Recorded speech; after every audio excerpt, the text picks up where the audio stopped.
A gente fala muito de IA, mas a maior parte das pessoas usa o ChatGPT para fazer um search ou alguma coisa nesse sentido. Deixou de usar o Google, começou a usar o ChatGPT, mas ainda não conhece efetivamente como essas coisas estão.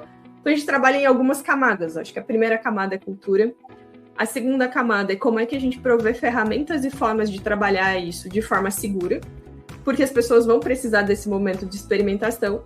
E a terceira camada é uma camada que a gente está bem mais estruturado agora e tem uma jornada de aprendizado nisso, que é a camada de governança, que é como é que eu consigo, acho que mais do que a governança pelo nome, eu sei que a governança dá um nome ruim, assim, às vezes a gente pensa nisso como uma camada de burocracia, mas para mim o principal ativo que a gente tem é como é que eu compartilho o conhecimento de forma efetiva, como é que eu torno isso processual dentro da minha empresa e como é que eu torno isso escalável.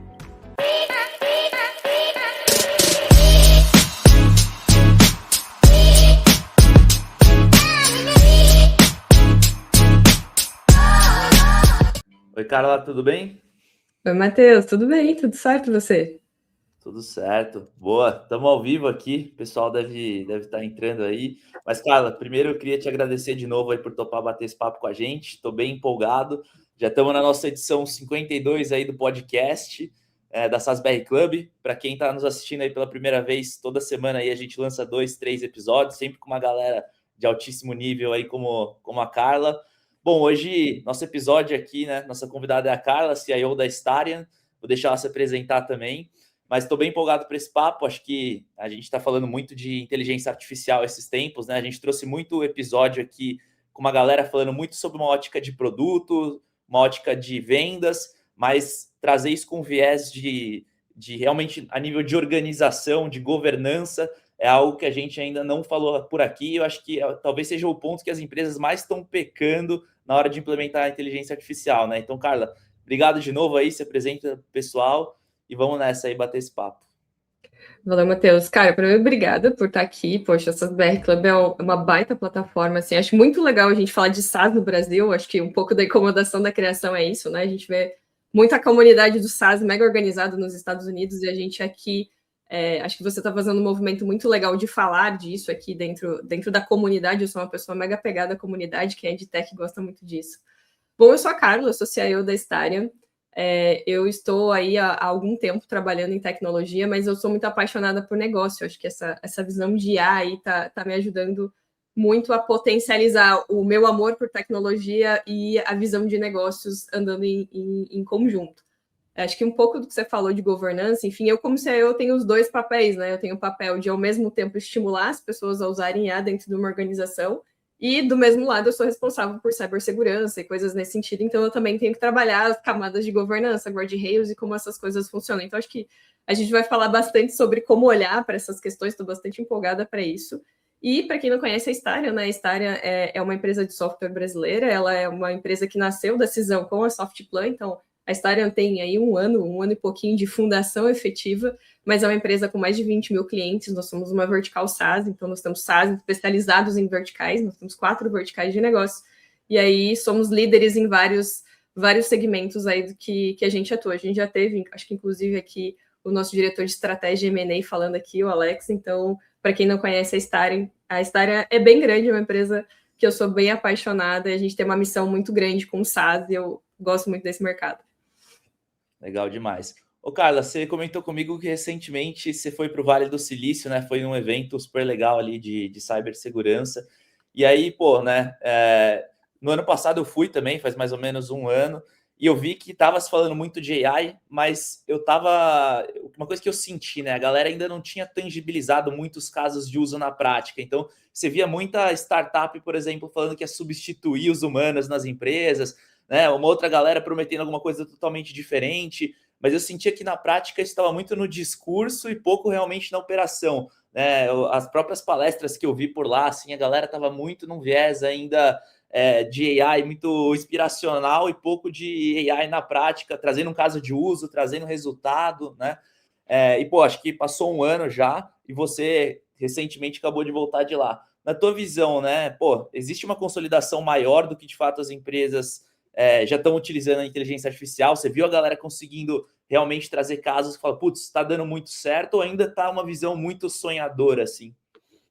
Eu acho que a gente já saiu do hype, do sonho, a gente já aterrorizou na realidade de forma muito tangível, tá, Matheus?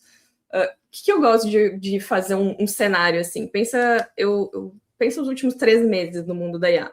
A gente saiu de algumas aplicações um pouco mais alto nível e a gente está entrando numa era de aplicação real. Por que eu gosto de falar dos últimos 3 meses? Em desenvolvimento de software, os últimos 3 meses mudaram o jogo numa velocidade que é surpreendente. Eu sou muito conectada com a área de desenvolvimento, então, assim, eu acho que a IA já tem ganho real e aplicação real em várias áreas que já estão consolidadas, mas ela não está consolidada para tudo. E eu acho que isso é um panorama importante da gente ter. Vamos pegar o cenário de desenvolvimento de software. Desenvolver software sempre foi caro e difícil, né? É uma das questões que sempre foi um gargalo do ponto de vista, tu tem a tua empresa, tu sabe como não é fácil ter desenvolvedor, fazer todo esse ponto. De janeiro de 25 a dezembro de 25, a gente teve uma evolução muito grande na aplicação real de IA no processo de desenvolvimento de software. E quando a gente vai para dezembro de 25, a gente começou a ter ferramentas que realmente conseguem entregar qualidade de desenvolvimento. E eu vi um movimento muito forte de pessoas que eram muito críticos de IA. Vou pegar um exemplo de Uncle Bob, por exemplo, que é uma pessoa da arquitetura, quem conhece um pouco mais da área de tech deve conhecer ele. Ou pegar uma pessoa aqui do Brasil, que é o Akita, que também é super conhecido. Esses caras, eles iam, inclusive, em podcasts, falar mal de IA, falando que não tinha aplicação, e nos últimos 3, 4 meses eles mudaram de postura porque realmente a gente tem uma aplicação real. Por que isso aconteceu? Porque para desenvolvimento de IA também era um gargalo eu ter desenvolvedores. Então, a gente focou em ter modelos que entregam um desenvolvimento de IA mais rápido. Vou dar um exemplo aqui da Starion, onde todos os nossos desenvolvedores têm uma IA agêntica para trabalhar. Então, assim, isso é uma coisa que a gente já consegue mensurar o nível de impacto de entrega, de aumento de qualidade, de aumento de velocidade. Acho que para nós uma coisa importante é entregar muito rápido para o cliente, entregar valor rápido para o cliente. A gente tem isso muito claro dentro da nossa estrutura. Enfim, a gente está há algum tempo rodando isso e isso é muito concreto. Outro caso que a gente tem, que eu vi lá e a gente também usa aqui, é a parte de atendimento ao cliente. Atendimento ao cliente ou coisas mais nesse sentido, vocês também têm soluções olhando para a parte de vendas e olhando para esse público como geral, são coisas que já são super consolidadas. Então, vou pegar mais um exemplo da história. Nós hoje temos na área de suporte mais de 50% do nosso atendimento feito por IA e com aumento de retenção de cliente, aumento de CSAT. É um resultado tangível que permitiu que a gente escalasse para a quantidade de clientes que a gente tem hoje. Isso são coisas que não são mais o hype. A gente saiu daquela visão de copilot, a gente tem realmente uma aplicação. Mas tem outras áreas que ainda estão começando a ter essa aplicação de outras formas. Então, acho que quando a gente fala de IA, eu gosto de olhar para o que já deu certo, tem muita coisa. Como eu falei, desenvolvimento de software mudou. Não tem como você trabalhar no desenvolvimento de software sem IA. E eu estou falando no desenvolvimento de software real, assim, não naquela coisa de vibe coding, do dia para a noite eu coloco alguma coisa em produção. Estou falando, cara, em cenários complexos, de empresas complexas, a gente já consegue ter um ganho real.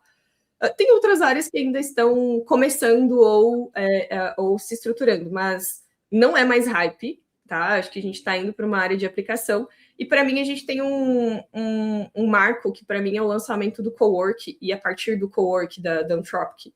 E aí a gente viu, nasceu o Penclaw, coisas nesse sentido. Apesar de terem... vou dar um exemplo. O Penclaw, gente, é uma coisa para você não colocar em teu ambiente corporativo, tá? Realmente é uma coisa muito perigosa do ponto de vista de acesso. Mas são ações de IA agêntica que estão saindo do mundo do desenvolvimento e indo para o mundo do escritório. A gente vai começar a ver esse ano muito mais aplicações e menos modelos. A gente vai ter menos modelos novos e super disruptivos e mais aplicação real para vários casos de uso, tá? Então, finanças está usando bastante, enfim, tem algumas coisas nesse sentido que para mim fazem sentido, tá? Não é mais hype. Legal demais. Eu também senti uma super diferença também nos últimos 3 meses, assim, principalmente, obviamente, a gente usa também na nossa operação, né? E já faz mais ou menos, um pouco mais de um ano que a gente usa muito também na ótica de desenvolvimento, mas como um copilot, né? Tipo cursor, essas coisas. Mas o que eu percebi, assim, de pouco tempo para cá, é que eu estava acreditando muito na visão só do copilot, mas pouco na visão de substituição, de certa forma. E de um tempo para cá, talvez seja esse range dos 3 meses que você comentou, comecei a ver algumas coisas, por exemplo, na parte de design, que antes não dava nem para sonhar com AI fazendo com qualidade. Putz, agora tá fazendo umas mega apresentações, evolução de site, né? Então, pô, a gente já mudou totalmente nossa cabeça em marketing para essa parte de apresentação, comercial e tudo mais, porque vai muito além de um designer humano. Claro que pode ter a questão artística da coisa, né? Mas pensando em eficiência ali, eu vi uma transformação que eu falei, caramba, pela primeira vez, acho que eu não preciso mais de tanto recurso de design quanto precisava antes, né? E um outro caso de uso legal também, pô, a gente, em uma das minhas empresas aqui, a gente tem uma parte bem forte de integrações, né? Cada cliente traz um cenário diferente, quer jogar dado para cá, para lá. Pô, a gente criou um agente também que estuda documentação, pega os tokens, já meio que faz 80% do trabalho. Isso começou a me impressionar. Eu falei, caramba, teve uma mudança radical que até um ano atrás não era possível, né? Não sei se também está vendo dessa forma. Não, total. Eu costumo. Eu sei que a gente fala muito sobre IA com relação à substituição. Eu acho que esse é um tabu, tipo, aquele elefante na sala que todo mundo fica com medo. Eu gosto de pensar isso de uma forma diferente. Eu gosto de pensar isso como um potencializador das nossas competências, assim. Você falou de designer. Eu uso muito hoje, enfim, querendo ou não, infelizmente, a posição de CIO, de executivo, a gente faz muito PPT, né? É muito triste isso, mas a gente faz muito PPT. Eu acho que já faz uns 4 ou 5 meses que eu não construo um PPT mais sozinha. Eu uso o Cloud, por exemplo, com skills para montar já dentro da minha estrutura. E, cara, eu não preciso mais editar. Eu fico muito feliz em fazer isso. Mas o que eu gosto de ver isso? Assim, eu acho que quando as pessoas entendem que você usar IA... antes você produzia uma peça de design, agora você consegue produzir, sei lá, 30. Poxa, você ganhou um superpoder, você consegue fazer muita coisa com escala e com qualidade. Eu gosto muito mais dessa abordagem, até porque a gente sabe que dentro de empresa a gente tem recurso limitado, muitas vezes a gente não tem tempo de fazer tudo que a gente gostaria, e a IA dá um superpoder para a gente nesse sentido de nos potencializar. Eu gosto mais dessa abordagem do que dessa questão do medo da galera também, de substituição ou coisas nesse sentido. Eu acho que um bom designer, um bom desenvolvedor, com uma ferramenta de IA, ele entrega 10 vezes mais do que ele estava acostumado a entregar, e isso é fantástico.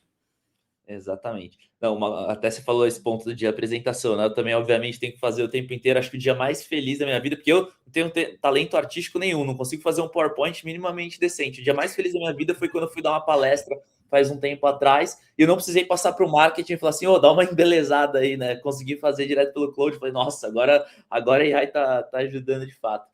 Mas, Carla, a gente tem visto assim, né? É meio que impossível se acompanhar todas as novidades que as AIs estão vindo no mercado, né? Tipo, todo dia uma matando a outra, né? Todo aquele papo. Mas teve alguma coisa que você viu lá no Vale do Silício que você falou, caramba, isso aqui é muito impressionante. Não tô vendo ninguém falar no Brasil, provavelmente alguém vai falar daqui a pouco, mas teve alguma coisa que te chocou assim ou não? Cara, sendo bem honesta contigo, eu acho que não, mas talvez um pouco seja da minha bolha de tecnologia. Eu acho que quem está na bolha de tech acaba acompanhando um pouco mais. Acho que eu já passei, eu estudo IA, Matheus, com muito afinco nos últimos 2 anos. Literalmente todo dia eu estudo e implemento alguma coisa de IA no meu dia a dia, até porque eu acredito que você só conhece isso de verdade quando você usa e você implementa, né? Muito legal, você falou do pessoal falando mais na linha de coach e tal. É diferente você ler e entender sobre e você aplicar. O que eu percebi muito, tanto nessa viagem para o Vale, quanto no ano passado que eu tive no Reinvent da AWS. Eu estou vendo menos coisas específicas de novos modelos ou coisas hiper inovadoras. O que eu estou vendo mais é a aplicação real, tá? E isso para mim faz mais sentido. Então, vou dar um exemplo. Teve uma coisa bem interessante que eu vi com uma empresa que é a AI Native dos Estados Unidos, ano passado, numa imersão com eles, em que a lógica que eles fizeram, para mim, foi sensacional. Pensa que é difícil desenvolver código. Código é uma atividade complexa, intelectualmente complexa. O CEO dessa operação, ele falou o seguinte, se é difícil desenvolver software, se eu usar essa mesma tecnologia para automatizar coisas que são mais simples, será que eu vou ter um resultado legal? E o que ele fez? Ele usou alguns agentes de codificação para trabalhar em empresas muito tradicionais de BPO para automatizar processos. E ele teve um resultado muito legal. Para mim, as grandes inovações, enfim, a gente está falando de novos modelos. Eu estava lá no Vale quando saiu o vazamento da Anthropic do Mythos, está todo mundo falando disso hoje, enfim. Toda essa questão, eu acho que isso sim é bastante disruptivo do ponto de vista de modelo, de risco, de coisas nesse sentido. Mas eu gosto muito mais da aplicabilidade disso. Então, para mim, é mais disruptivo entender como uma pessoa usou uma coisa que foi usada para desenvolvimento por uma questão mais, digamos assim, menos clara que não seria o pensamento real, e isso gera um resultado sensacional. Então, por exemplo, esse cara, ele basicamente, o que ele faz nos Estados Unidos? Ele compra empresas tradicionais, ele implanta workflows de AI, automatiza tudo, e depois ele vende a empresa com um EBITDA muito maior. Eu achei um negócio sensacional. Eu gosto muito mais dessas disrupções do que, nossa, saiu um novo modelo, porque a gente tá num momento em que essa semana, sei lá, o Claude é o melhor, semana que vem a OpenAI lança um modelo. A gente vai ficar nesse loop por bastante tempo. Eu tento sair um pouco desse fear of missing out, desse FOMO todo de acompanhar essas coisas e tentar entender quais as aplicações que a gente pode fazer disso. Então, eu estou um pouco mais nessa linha. E eu vi algumas coisas legais de aplicação que me chamaram a atenção. Por exemplo, aplicação para cybersecurity. O evento que eu fui foi muito olhando para isso. E é bem impressionante entender como o cybersecurity também conseguiu evoluir, dado a evolução, obviamente, do desenvolvimento usando IA. Sensacional tua resposta, principalmente porque você comentou que, assim, né, nada importa a tecnologia ser inovadora se ela não está sendo bem aplicada num caso de uso, né? E acho que muita gente confunde isso. No final do dia, a AI nada mais é do que um recurso, né? Um recurso para você resolver talvez um problema que antes você demorava 10 vezes mais e resolvia 10 vezes pior, né? E aí ela deveria ser esse meio. Se ela não for um meio para resolver um problema, ela, na verdade, não é nada como qualquer tecnologia, né? Então, pô, isso aí que você falou de pegar um negócio tradicional, usar AI, independente de qual modelo, e, pô, gerar um EBITDA positivo e vender a empresa, um negócio que até então não existia, né? Existia, de certa forma, você recuperar uma empresa, mas não você já entrar com uma cabeça de AI, automatizar tudo e vender, né? Então, aí você já começa a ver que a economia já começa a se movimentar com coisas diferentes. Inclusive, isso é super interessante. Talvez eu tenha uma questão de. Eu sou, para contexto, meu background é de finanças, tá? Eu sou uma contadora que virou CIO, então eu sempre vou pensar em resultado. Eu costumo falar que, para mim, projeto de IA que não gere um aumento de receita ou uma redução de custo, ele é só hype, ele é só um projeto legal para se fazer. Exatamente. Inclusive, eu tive muitas conversas com algumas empresas grandes recentemente que nem sabiam o que queriam fazer com AI, só tinham um orçamento lá e falavam assim, preciso gastar esse orçamento com algum projeto de AI. E aí, beleza, né? Claro que não vai gerar resultado nenhum, mas acho que essa é a cabeça que tem que mudar, né? Porque no final do dia a galera às vezes nem entende direito o que o negócio é capaz de fazer. Mas aí eu já até aproveito para conectar um outro ponto, né? A gente falou muito dessa questão da AI na empresa e tudo mais, mas eu acho que, né, no final do dia muita gente fala, o SaaS vai morrer, não sei o quê. Eu não vejo dessa forma. Eu acho que, assim, na era da AI, qual que é o maior ativo? É o dado. Então você pega, por exemplo, uma Starion que tem anos de dados internos, né, do seu relacionamento com os clientes. Tem os dados do cliente, porque dentro do produto o cliente está utilizando aquilo. Pô, na verdade, eu já vejo que hoje, por exemplo, o SaaS lá, ele é 20% do orçamento das empresas, enquanto 80% é pessoas. Talvez as empresas de SaaS hoje elas comecem a pegar esse orçamento de pessoas porque elas vão vender o agente que faz a execução, não só o meio para executar, né? Mas, ao mesmo tempo, eu acho que a empresa, como um todo, ela precisa se organizar de uma maneira para que ela consiga otimizar isso da melhor maneira possível. Não adianta achar que usar AI, por exemplo, uma empresa do tamanho da Starion seria, sei lá, cada um criar seu próprio agente, sem governança nenhuma, sem se conectar, né? E eu tenho visto que muita empresa está pecando nessa linha, então está deixando os colaboradores criarem seus agentes próprios, com seus e-mails, aí o cara sai e quebra. Você como CIO hoje, né? Acho que talvez nesse momento para uma companhia grande o CIO se tornou novamente um dos papéis mais importantes para guiar essa transformação de uma maneira correta. Como é que você está prevendo essa transformação da AI da companhia, né? Como é que você está estruturando isso de uma maneira que não vire, né, a casa da mãe Joana ali, que todo mundo saia desgovernado implementando a gente de qualquer forma? Matheus, eu acho que esse ponto ele é realmente bastante crítico. Eu acho que as pessoas acabam negligenciando e até colando com um pouco do que você falou antes, que muita gente quer fazer projeto de IA, mas não sabe qual o resultado, o que quer fazer com isso. Eu acho que a gente... Vamos separar layers de empresa, né? Eu acho que numa empresa pequena, numa startup, onde você tem pouco recurso, o teu nível de governança é muito menor, você pode fazer algumas experimentações maior, porque o ambiente acaba sendo mais informal, até pelo porte ou pela questão da empresa. Mas quando a gente fala de uma empresa que já está um porte maior, a gente tem que ter processos estruturados, tem que ter um nível de governança, e não é porque a gente gosta da burocracia, mas é porque precisa realmente ter essas questões, pensando em escalabilidade de negócio, enfim, isso acaba se tornando um desafio. Como é que a gente tem olhado para isso do ponto de vista de ação dentro da nossa estrutura? Acho que tem uma coisa também de diferente na Staria, que nós somos uma empresa de desenvolvimento de software. Então, naturalmente, nós respiramos tecnologia como core. O nosso negócio é ser tecnologia. Então, isso acaba acelerando muita coisa.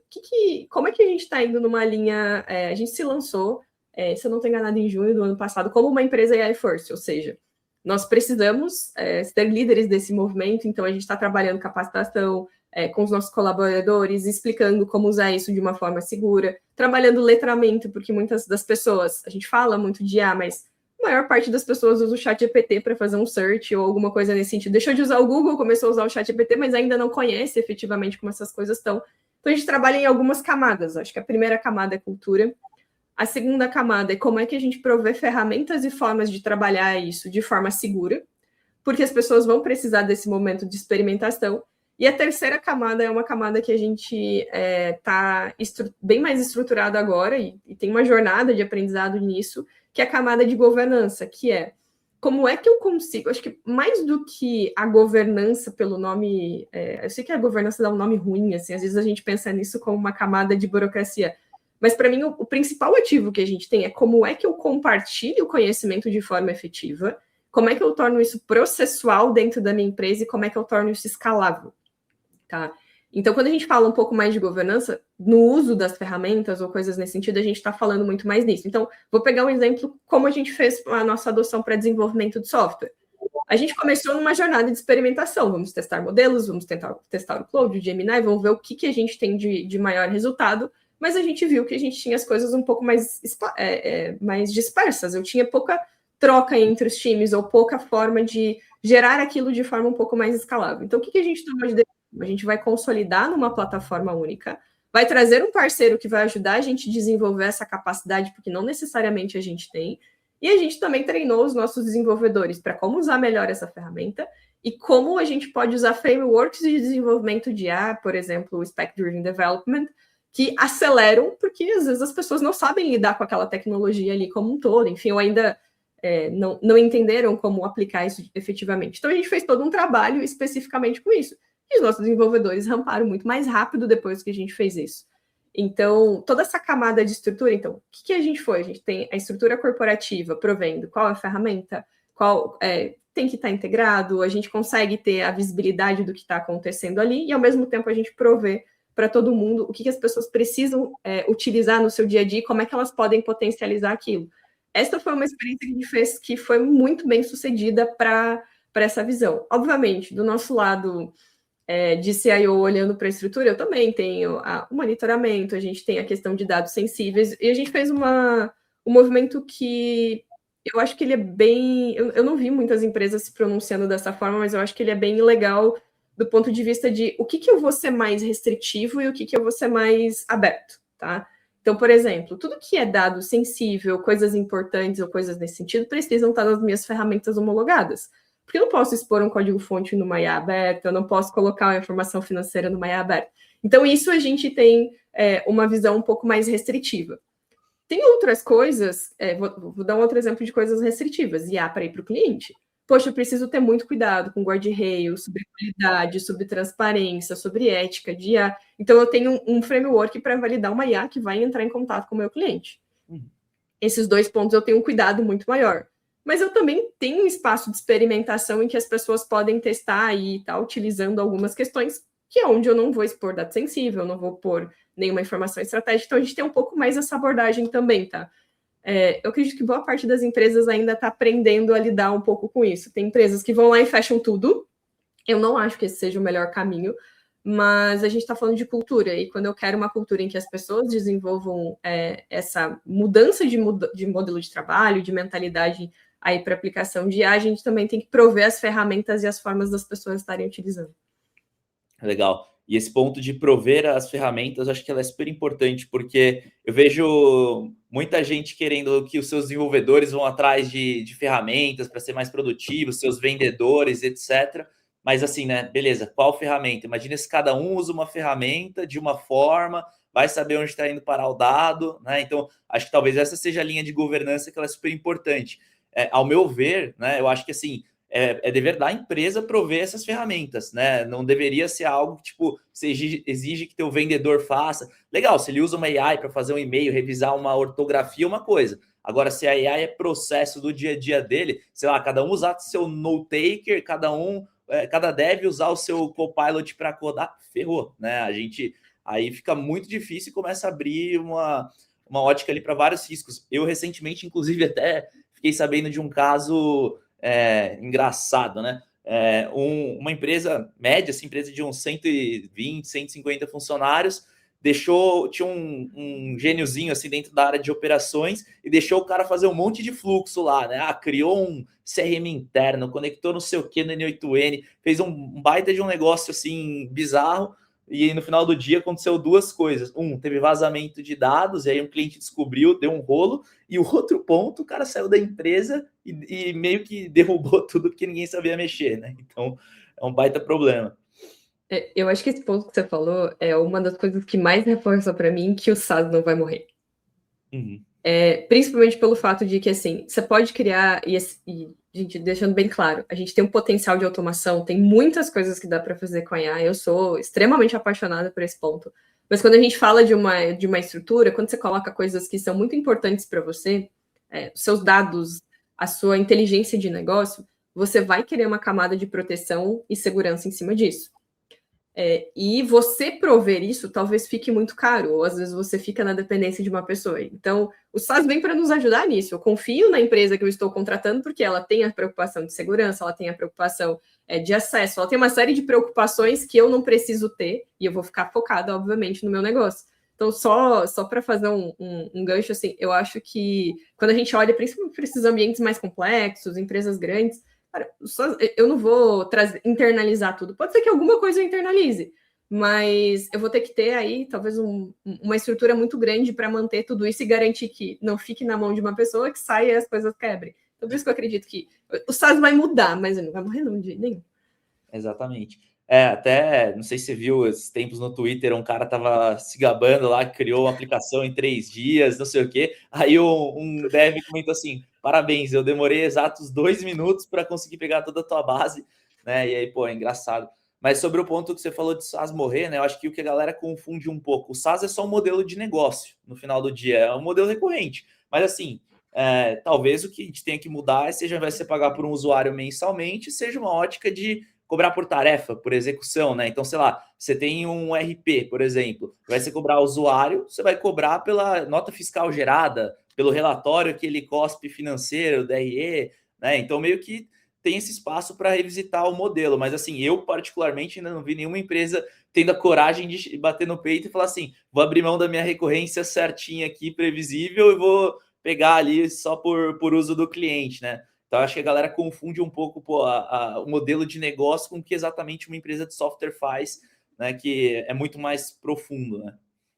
Esse negócio de precificação que você comentou, acho que é uma das coisas que mais se discute no mundo do SaaS e como essas coisas vão acontecer. Esse modelo que você falou de talvez cobrar pela tarefa, enfim. O Gartner tem uma visão que é de outcome as a service, né? Ou você vai entregar o resultado como serviço ao invés de você cobrar o software como serviço, um pouco mais nesse sentido.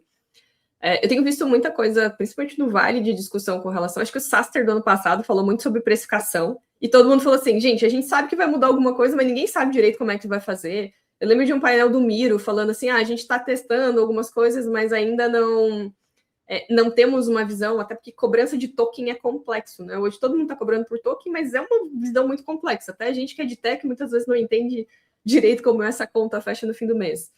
Acho que precificação de SaaS é uma das coisas que ainda vão um tempo para a gente chegar a uma conclusão. Mas acho pouco provável que a gente vai sair. O próprio Outcome as a Service, que é você cobrar talvez por tarefa, algumas empresas testaram e não necessariamente tiveram bons resultados, porque também não é tão fácil de você. É muito mais fácil você falar: olha, paga R$ 500 de mensalidade por mês e você vai ter isso, do que ter essa variação e essas questões todas. Então, eu acho que a gente ainda vai ter alguns meses de discussão, se não mais do que isso, relacionado à precificação de SaaS. Com certeza vai mudar a forma como a gente entrega, mas acho que ainda ninguém descobriu qual é essa forma. E a receita está aí. As grandes empresas de tech estão cobrando, Anthropic, OpenAI e tudo mais. As próprias empresas de IA estão cobrando ainda mensalidade recorrente, enfim. Total. E acho bem difícil que esse movimento role assim da noite para o dia, né? É muito complexo. Inclusive porque os próprios modelos, né? Hoje eles cobram por token, mas está virando commodity isso, né? Um quer aniquilar o outro, vai cobrando mais barato. E tem que tomar um certo cuidado com isso também, né? Porque às vezes você pode estar pensando que você vai trocar ali por algo interno que vai ser mais barato, e quando você vai ver, você se surpreende com a conta que vem depois, né? Porque aquilo não tem limite, de certa forma. Quando você contrata um SaaS, você está dividindo a infraestrutura com vários e você tem, obviamente, um custo menor, né? Agora você cria um CRM próprio dentro de casa, enche ele de AI, putz, né? Você talvez tenha um problema. Inclusive, eu já tive 2 casos aqui na empresa que no nosso segmento SMB ali, como a gente vende muito para empresa de tecnologia, o CEO simplesmente foi lá no final de semana, pegou o Lovable, criou o CRM interno, mandou cancelar a HubSpot, mandou cancelar todas as outras ferramentas que ele tinha, né? Não deu assim, os 2 casos não deu 1, 2 meses, já voltaram porque aquilo virou uma bomba relógio, né? Então acho que tem essa visão do hype, assim, que a galera acaba se emocionando. É igual, sei lá, eu lembro no final de 24, quando começou a AI surgir, todo mundo começou a falar, nossa, o SDR vai morrer. Aí todo mundo começou a fazer template de N8N, aí não gerou resultado. Tchau, né? Beleza. Agora começou, vou desenvolver todos os meus softwares internos. Aí todo mundo tenta, quebra a cara, volta. Fala de SDR e AI com a galera hoje em dia, todo mundo já baixa a cabeça, fala, putz, né? Ficou com trauma porque foram com muita sede ao pote. Então, acho que tem um pouco desse negócio. E aí, até perguntando para você, né? Onde você acha que a galera está errando mais na hora de implementar AI dentro da empresa? Putz, é uma questão de dado, cultura, né? O que você tem visto? Cara, eu acho que a gente, de novo, eu gosto de separar as escalas de empresas, porque, de novo, talvez fazendo uma startup é mais simples, a gente está falando, eu vou falar um pouco mais da minha realidade que eu vivo, que é uma empresa que tem aí mais de 1.500 colaboradores, uma estrutura, softwares, como eu posso dizer, mais robustos em algumas questões, então, desde CRM, desde o ERP e coisas nesse sentido. Eu acho que a gente tem para mim tem 2 pontos. Uma, não é um problema de tecnologia em si, tá? Porque eu acho que a gente tem tecnologia para fazer muita coisa. Eu não coloco mais barreira como tecnologia, mas eu colocaria 2 questões. Uma delas é cultura e outra coisa é dados, tá? Vou colocar do ponto de vista de cultura. Você falou um pouco sobre algumas coisas da galera se emocionar com o Lovable, coisa assim. Eu sou uma pessoa que adora o Lovable, de verdade. Eu uso muito na minha vida. Eu tenho plataformas que eu criei para mim, para as minhas coisas ali. Mas qualquer pessoa que não é de tecnologia, que cria alguma coisa dentro do Lovable, se sente super poderoso. Porque é uma coisa que você sempre quis fazer e você não tinha conhecimento, talvez, e recursos para fazer aquilo. E você acaba se surpreendendo, digamos assim, com essa questão. E, ao mesmo tempo, você fazer aquilo operar, eu acho que é uma experiência que todo mundo deveria ter. Por quê? Você se emociona no primeiro momento até você ter o primeiro problema e você não saber como resolver. E eu gosto dessa jornada, eu acho que essa jornada ela é importante para as pessoas. Ano passado, Matheus, eu acho que eu fiz umas 30 palestras de IA, empresas grandes construtoras, para pessoal de mentoria também, que eu participo de grupos e tal. Inclusive, teve uma bem grande, assim, que era só a galera de IA. E eu sempre faço uma pergunta que é o seguinte: quem aqui tem agentes implementados? Que faz agentes, quem usa IA no dia a dia? Todo mundo levanta a mão. Tá, mas quem consegue tirar resultado de verdade? Ninguém levanta a mão, assim, poucas pessoas. Por quê? Porque é difícil fazer funcionar de verdade. Então, quando eu falo de cultura, tem uma coisa que eu gosto de falar. Às vezes a gente vai para Instagram, para o LinkedIn, a gente tem muitos. Esses dias atrás até escrevi um artigo sobre o LinkedIn, né, todo mundo tem um monte. Você entra no LinkedIn, o pessoal tem 200 agentes funcionando, revolucionou o trabalho, mas você vai falar com a pessoa, na real, ela não usa, ela não tem nada implementado. Porque não é fácil. Então, quando eu falo cultura, eu gosto de falar que é a primeira vez que eu vejo que eu realmente incentivo que o líder coloque mão na massa. Cara, você acha que é fácil fazer um negócio? Então, põe a mão e faz. Tenta você executar alguma coisa usando o IA de verdade para você entender a curva de aprendizado. Eu acho que a IA tem uma entrega muito grande. Ela muda a forma como a gente trabalha. Eu falo que assim, a minha vida mudou depois da IA, assim, do ponto de vista de produtividade, mas ela tem uma curva de aprendizado que a gente não pode subestimar. E quando a gente fala cultura, muitas vezes a gente acha que é fácil. Você vai lá, vê no Instagram alguém falando, nossa, mas eu automatizei a minha empresa inteira utilizando.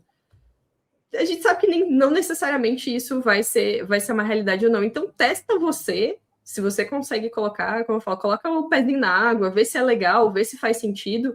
E eu acho que a gente, como liderança, tem que ser, no meu caso, eu como liderança, eu tenho que ser exemplo de dizer o que dá e o que não dá para fazer, o que faz sentido, o que não faz sentido, o que é fácil, o que não é fácil. E eu acho que essa parte de cultura a gente peca. Eu vou dar um exemplo pessoal mesmo. Eu fiquei muito tempo, sou uma pessoa que falo de IA o tempo todo, aplico IA no meu dia a dia, eu criei até um sistema operacional para os agentes que eu gosto de usar, enfim, mas eu não estava sendo a pessoa mais efetiva do mundo em colocar isso dentro do meu time. Porque eu testei fazer capacitação, eu testei fazer algumas coisas e isso não estava virando da forma como eu gostaria. Meu time não tinha feito essa quebra de mentalidade de como utilizar de verdade, que talvez eu já tinha feito há algum tempo. A coisa mais efetiva que funcionou foi, a gente marcou 1 hora por semana, onde todos os meus líderes entram e a gente simplesmente abre o Cloud e faz junto. Cara, isso a gente às vezes acha que é bobo, assim, enfim, mas é transformador, porque todo mundo conseguiu falar: olha, ela usa desse jeito, eu posso fazer isso aqui, eu posso pegar esse ponto. E aí a gente vai criando essa cultura, mas a gente precisa quebrar essa barreira de achar que tudo é muito fácil, porque tem coisas que são fáceis, sim, mas tem coisas que não são. É muito emocionante criar algumas coisas no Lovable, mas ao mesmo tempo, tenta ir um pouquinho além do que criar o aplicativo, tenta operacionalizar ele para ver se você consegue deixar ele de pé e você vai aprender muito nessa jornada. Eu acho que esse ponto aqui de cultura ele é importante e não misturar a questão de, por exemplo, uma coisa é você usar o teu cloud super bem estruturado para a tua vida, para a tua realidade. Outra coisa é você fazer isso escala para o teu time, para várias pessoas usarem. São desafios diferentes e eu acho que é legal a gente ter isso. Então, essa cultura, para mim, ela tem que começar de... É a primeira vez que eu falo, tem que começar de cima para baixo. Acho que os líderes têm que ter um pouco de noção um pouco mais desse mão na massa para entender um pouco mais isso. Eu acho que essa questão de cultura é um ponto importante. O segundo ponto numa empresa grande é a gente falar de fricção. Às vezes a gente tem fricção da estrutura, enfim, ontem eu estava conversando com o Guilherme, que é o nosso CTO, a gente estava falando bastante sobre isso, porque às vezes eu tenho uma opinião de ir mais rápido em alguns pontos, eu tenho uma vantagem que eu tenho acessos privilegiados, eu tenho menos fricção do que boa parte das outras pessoas para construir algumas coisas, porque eu tenho acesso aos sistemas, mas nem todo mundo vai ter esse acesso. Então, eu sou responsável, por exemplo, pelo time de sistemas internos dentro da companhia.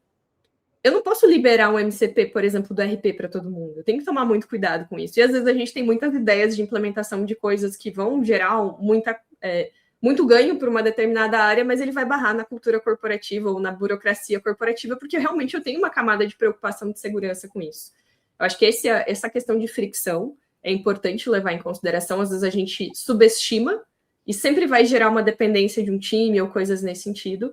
E dados, eu acho que dados é uma das coisas. A gente tem um framework de dados de performance aqui dentro da empresa, muito legal. Nós criamos um modelo em que eu tenho uma visibilidade bem agnóstica de todos os times de tecnologia da companhia. Eu rodei isso em 150 squads, para você ter uma noção. Então, eu tenho a visibilidade de como a gente está entregando software, se a gente está entregando com qualidade, como é que está a parte de defeitos, como é que está a velocidade de entrega para o cliente. E é uma base de dados que a gente trabalhou desde 2017 para ter ela muito boa. Então, poxa, eu tenho uma base de dados linda. É só plugar IA? Vai funcionar? Não, não vai. Não vai funcionar. Então, quando eu comecei a fazer essa jornada, o que a gente fez? A gente teve que entender que eu tinha que transformar o meu dado para ele ser útil para IA. Por quê? Não sei se você faz isso na sua empresa, mas talvez em algumas empresas aconteça isso. A gente adora usar Power BI e fazer fórmula dentro do Power BI. Gente, a IA não vai ler o Power BI, ela vai ler o banco, e se o cálculo não estiver no banco, você não vai conseguir fazer a IA ler a visão correta. Então, eu tive que trabalhar uns 2, 3 meses para estruturar o meu banco de dados, para ter as camadas, colocar um pouquinho de engenharia de dados ali, ter a camada prata, ouro e bronze, para poder fazer os consumos corretos, e aí sim eu consegui plugar IA. Então, esse desafio de dados, às vezes a gente subestima e vai falar que a IA é ruim, a qualidade... sei lá, não está funcionando, enfim, mas muitas vezes a qualidade do dado é a forma como a gente está colocando. Então, se eu fosse colocar em 3 aspectos de desafio, primeiro é cultura, e eu acho que os líderes têm que colocar um pouco a mão na massa para entender esse movimento. O segundo são as fricções internas da empresa, que a gente não pode subestimar, e elas existem e vão barrar algumas coisas nesse sentido. E o terceiro é que, às vezes, a gente subestima a qualidade dos nossos dados ou não entende como eles devem ser consumidos por IA.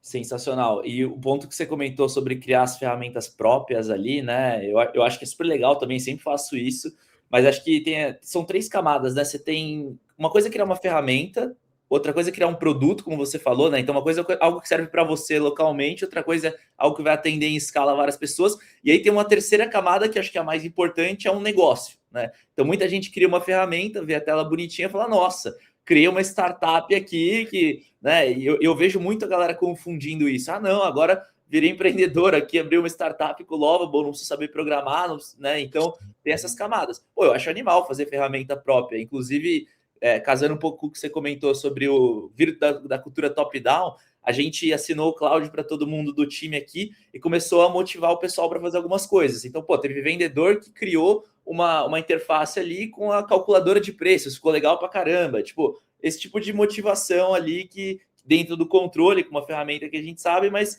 pô, entendendo que é uma ferramenta, né? Não é algo que você vai botar em produção e você criou uma ferramenta de pricing que vai servir para o mercado todo, né? Então, bem legal essa camada, e acho que tá tudo certo você criar uma ferramenta também, né? No final do dia é o que você comentou, né? Para otimizar a tua vida, depois pode otimizar teus recursos internos, não necessariamente aquilo vai virar um negócio.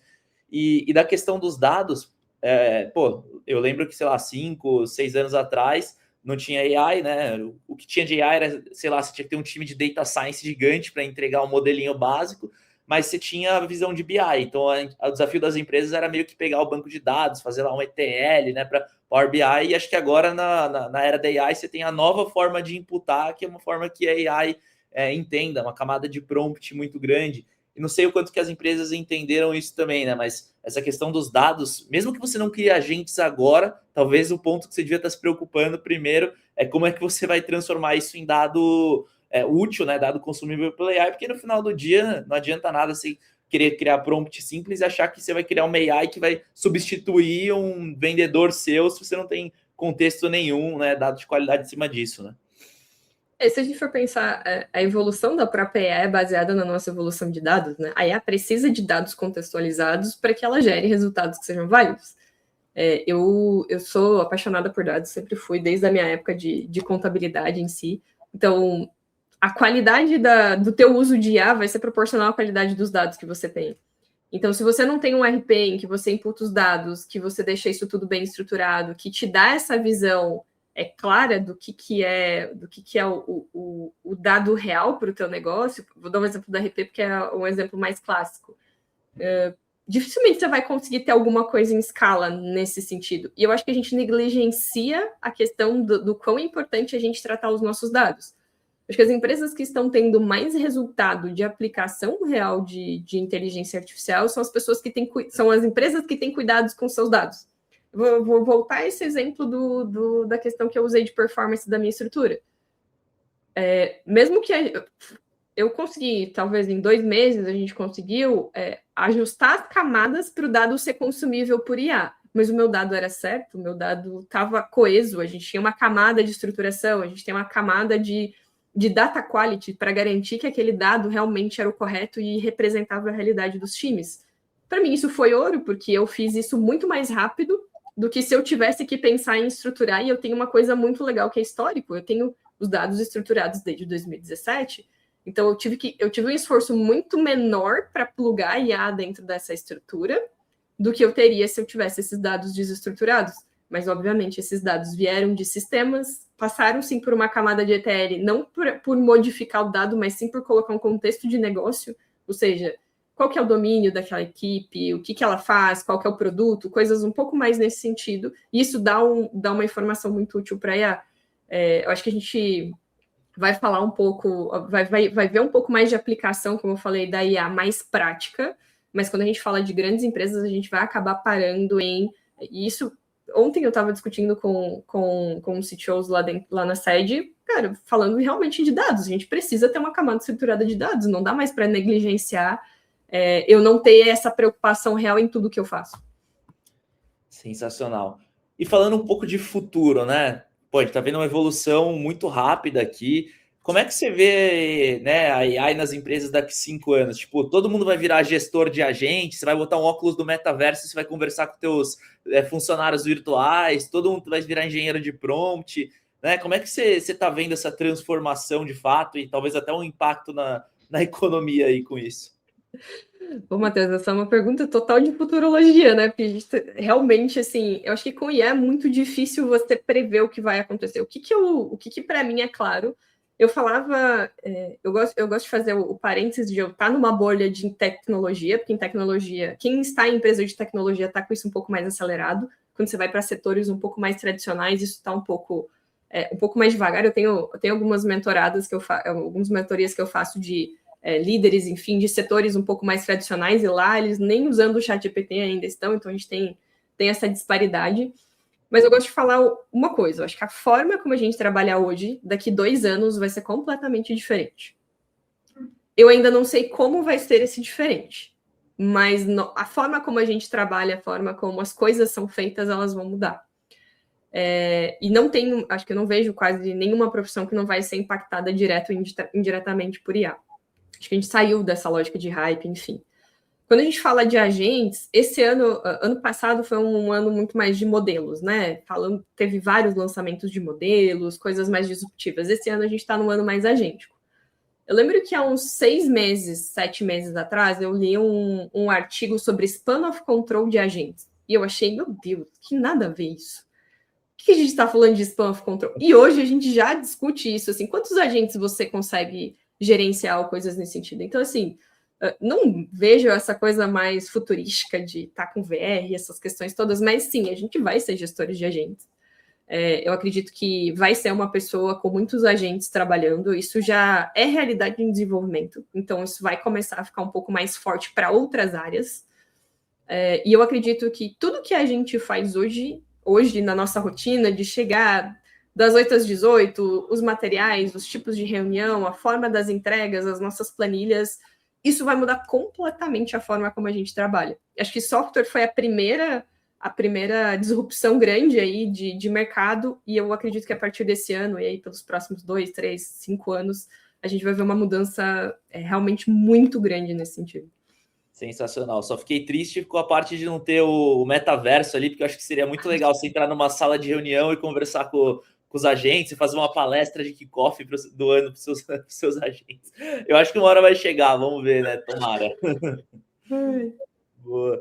Mas aí até aproveitando para conectar um pouco com um tema que a gente estava falando um pouco antes, que é a questão da euforia da AI, né? Tipo, pô, você também está o tempo inteiro aí consumindo conteúdo, indo para fora. Eu acabo conversando também com bastante empresas de tecnologia, que eu tenho clientes em Europa, Israel, Estados Unidos, e eu vejo que a galera tem uma visão muito diferente assim de AI. Não sei se você sente isso também. Eu vejo que no Brasil é muito aquela parada de putz, os templateiros de N8N, vou resolver tua vida, né? Muito milagre. E não sei, eu sinto que em alguns lugares a galera tem uma visão um pouco mais aterrissada, menos eufórica. Você acha que o mercado, de certa forma, assim, pelo que você vê conversando, entende a AI de maneira diferente que o mercado brasileiro? Ou não? Você vê que está todo mundo meio perdido da mesma maneira?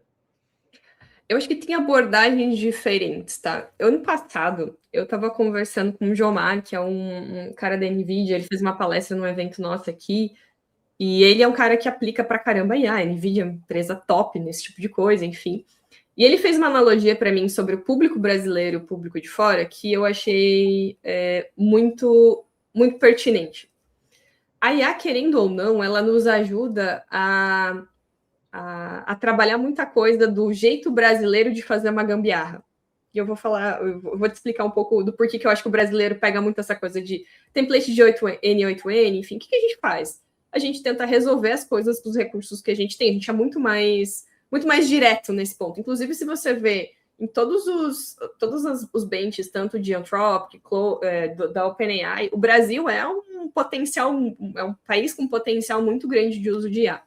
E o Jomar fez uma analogia que eu achei muito interessante, que é o seguinte: se você chegar para uma americana e pedir para ele apertar um parafuso, ele vai falar que ele vai pegar a chave de fenda e vai apertar o parafuso, a Philips, que seja. Ele vai apertar o parafuso. É a primeira coisa que ele vai pensar. Se você chegar para um brasileiro, ele vai fazer o quê? Depois de ele entortar a chave, a faca, um monte de outras coisas, ele vai apertar o parafuso, ele vai buscar a chave para apertar o parafuso.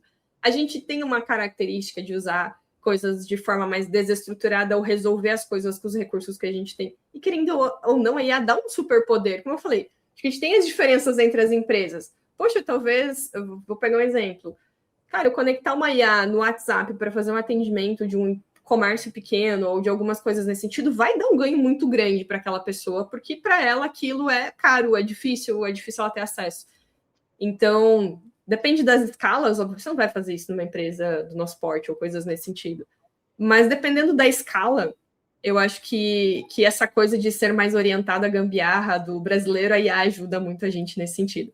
Mas quando a gente fala de aterrissar um pouco, o que eu vejo, por exemplo, principalmente do mercado americano, eles são muito focados em resultado, muito mais do que a gente. Então, assim, eles veem o hype, tem muito hype. Nossa, lá no evento tinha mais de 600 startups, por exemplo. Então, tinha muita gente que você ficava tentando entender o que era IA de verdade, o que a gente brincou de sabor IA, né? Que é, cara, eu digo que tem IA, mas peraí, não é bem assim. Então, tem muita coisa lá também, tá? De coisas que estão dizendo. Hoje a IA no negócio é um branding legal. As pessoas compram porque tem IA, enfim, tem essa questão. Mas eu acho que eles são muito mais focados em resultado efetivo, talvez, do que um pouco do público brasileiro. E talvez isso deixe um pouco mais de aterrissar um pouco mais as coisas. Eu vejo mais casos efetivos lá do que aqui, de aplicação real. Mas também tem muita gambiarra, muito template, 1 milhão de cursos de cloud, de como usar o cloud, enfim. Marketing é uma coisa que eu tô vendo muito, lá eu vi muito isso da galera usando Cloud Code direto no MetaEds, coisas nesse sentido, que a gente também tá fazendo aqui. Então, tem um pouco disso, assim, mas não acho que tem uma disparidade, eu acho que tem uma questão cultural nossa de gostar de templates, de coisas, de questões nisso, é o nosso jeitinho brasileiro para algumas coisas, aí potencializa isso. Mas a gente também sabe lidar com os recursos de forma talvez mais efetiva para as necessidades que a gente tem. Total, legal. Acho que um ponto que me surpreendeu, assim, né, quando eu fui no ano passado lá no SaaStr, é que, pô, tava começando a se falar muito de AI. Então, o que eu tava imaginando? Eu falei, nossa, eu vou chegar lá, a galera vai estar 30 anos na nossa frente, né? E aí tinha até algumas startups lá, inclusive uma que tava bombando na época, tinha captado, sei lá, uns 50 milhões de dólares, assim, no PowerPoint, lançaram um produto, estavam falando que iam matar a contratação humana nas empresas e tal. E aí eu fui olhar o produto dos caras, bati um papo com o CEO assim, falei, tá, mas não tem nada de diferente aqui. Tinha, sei lá, ele automatizava uma copy para você mandar para o cliente, não tinha nada de, nossa, tá matando o vendedor, que era meio que essa proposta do negócio, né?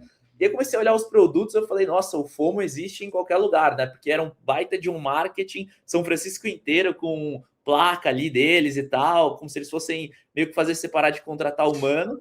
E aí, pô, o produto era nada demais, assim. Então, também tem um pouco desse viés também que não necessariamente eles estão tão na frente assim em termos de caso de uso, né? Você falou do exemplo do parafuso, pô, eu tô vendo um monte de empresa brasileira que às vezes está usando AI até melhor do que muita empresa lá de fora, né? Porque também tem esse jeito mão na massa, mas também é uma questão de bolha um pouco, né? A nossa bolha tech é muito avançada. Pô, pega a galera startupeira assim, a galera pega isso aqui e degladia, né? Agora, pô, vai vender na indústria real. Vocês aí na Star atendem muito indústria real, né? Pô, construção, né? Indústria. Legal. Os caras nem sabem o que é AI, né? Nem sabem o que é N8N. Não tem isso, né?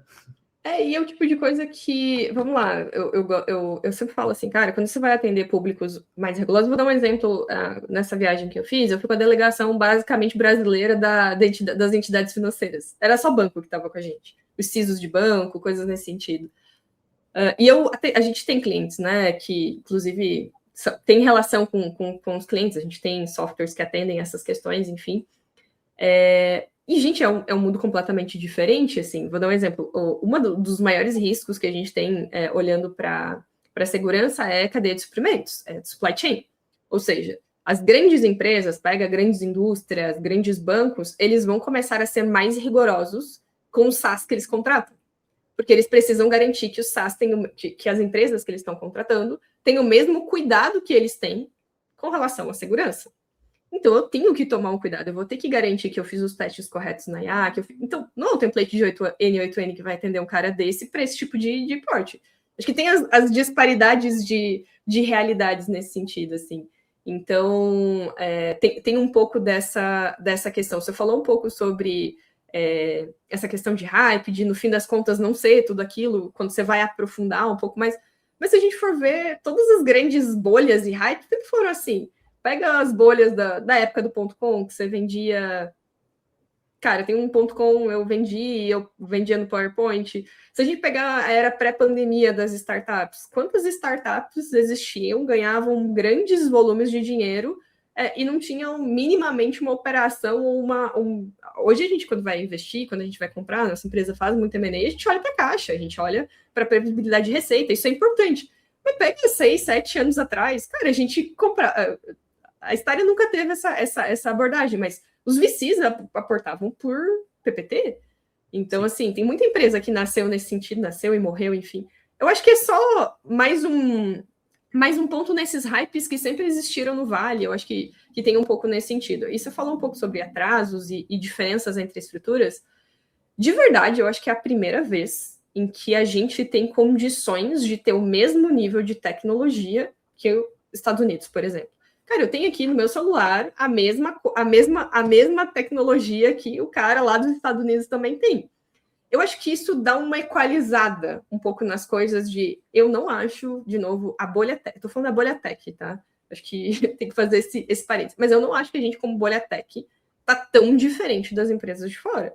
Eu fiz muita conversa ano passado no Reinvent com CISOs, com CIOs, com CTOs de estruturas, e o que a gente está fazendo aqui não era muito diferente do que os caras estão fazendo lá.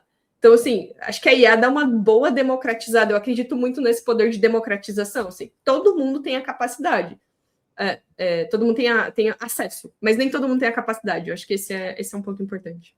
Total. Eu tenho visto a mesma coisa. Pô, eu, querendo ou não, as minhas empresas vendem praticamente só para SaaS. Então, pô, 500 clientes lá só de SaaS, conversando com o pessoal aqui, própria comunidade mesmo, e conversando com o pessoal lá de fora, você fala, pô, a galera tá fazendo praticamente as mesmas coisas, não tem mais o delay que tinha antigamente de você fazer alguma coisa no Brasil, que não tinha internet, que você nem sabia o que estava sendo feito lá fora.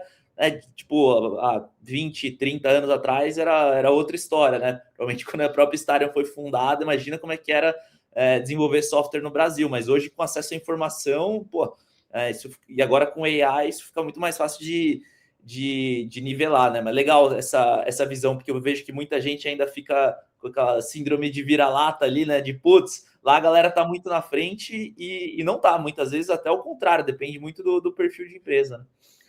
Vou até dar eu gosto de usar essa lógica do. A gente fica nesse ponto de sendo do vira-lata, né? Eu fui no MBT lá dentro do evento, a gente teve várias agendas específicas, e a gente teve uma agenda numa das maiores empresas de segurança lá, focado em discutir AI security.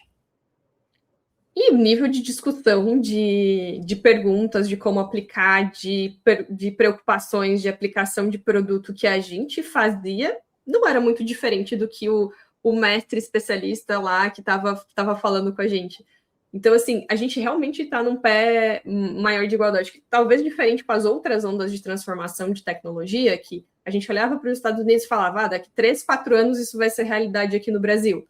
A gente, quando fala de IA, não está mais tanto nessa diferença. E eu acho isso muito bom, acho que dá uma vantagem muito legal para a gente, inclusive, como país, de competir um pouco mais de igual para igual. Obviamente, a gente está falando da massa, né? Quando a gente fala daí de recursos, quando a gente fala de infraestrutura, quando a gente fala, por exemplo, que é muito mais barato para eles contratarem a IA mais top para todo mundo versus o que a gente tem aqui, a gente tem essas diferenças sim. Acho que. Vou dar um exemplo: meu marido trabalha numa empresa do exterior. Ele não tem limite no cloud dele, ele pode usar, né? Enfim, a gente já não tem o mesmo ponto que a gente paga em dólar, tem uma questão de moeda, tem uma série de outras coisas. Mas eu acho que a gente realmente tem uma questão de ter um acesso muito mais específico. Acho que a gente só não tem igualdade de recursos nesse sentido. E quando a gente fala de empresas de ponta ou coisas mais nesse sentido, obviamente não é comparável com o cenário brasileiro. Total. Acho que o problema, a maior diferença sempre foi recurso, historicamente, né? Independente da era da AI ou não. Aqui é tudo vezes 5, vezes 6, né? Pô, a gente usa AI pra caramba, só que aqui tudo que a gente gasta em dólar, a conta é vezes 5, vezes 6, enquanto lá, pô, a galera tá pagando no 1 para 1, né? Mas, enfim, acho que é um desafio que as empresas daqui sempre passaram. A gente sempre precisou contratar coisa em dólar, né? E faz parte do jogo, mas em relação à maturidade de uso mesmo, é o que a gente conversou. A galera tá passando pelos mesmos desafios. Mas, pô, sensacional, Carla. bate-papo muito bom. Queria te agradecer de novo. Não sei se você tem alguma mensagem final aí para a galera também. Mas, pô, acho que a gente pegou vários temas aí que talvez a galera não esteja com tanta visibilidade, né? Não, Matheus, eu ficaria algumas horas falando sobre esse assunto, eu realmente sou bastante apaixonada, mas assim, como mensagem final, eu gosto sempre de falar assim, cara, gente, e a realidade, tá? Realmente mudou o jogo, mudou a forma como a gente trabalha, está impactando e vai impactar ainda mais a nossa forma de trabalhar, a forma como a gente trabalha as nossas empresas. O que a gente só tem que cuidar para não se emocionar com algumas coisas e ter um pouquinho de pé no chão aí com as questões relacionadas à segurança, as questões relacionadas a dados. Acho que são preocupações genuínas que, como empresa, a gente precisa ter, mas, ao mesmo tempo, quando a gente fala da transformação com as pessoas que estão dentro da nossa estrutura, enfim, da mudança de modelo de trabalho, não subestimar a curva de aprendizado, não subestimar as resistências internas que a gente vai acabar encontrando e não subestimar que a gente, como líder, vai ter que ser exemplo também na adoção dessas questões, porque senão a gente vira mais um coach de palco, né? Eu acho que a gente tem que fazer essa separação. Tem muita aplicação prática, sim, já tem muito resultado real, acho que não dá para usar mais aquela barreira de hype, mas a gente precisa ser cauteloso e cuidar com a forma como a gente vai indo nesse sentido. Mas mudou o jogo, é a realidade agora, não tem mais volta. Acho que esse é um ponto real, mas vamos tomar um cuidado de como a gente faz isso, principalmente no ambiente corporativo, onde a gente está mais exposto e tem que ter um cuidado um pouco maior. Sensacional, cara. Muito obrigado aí. Espero que a gente possa falar mais vezes aí sobre esse tema. Bom, Matheus, super à disposição do lado de cá. Foi um prazer. Obrigado, viu? Até mais. Tchau, tchau.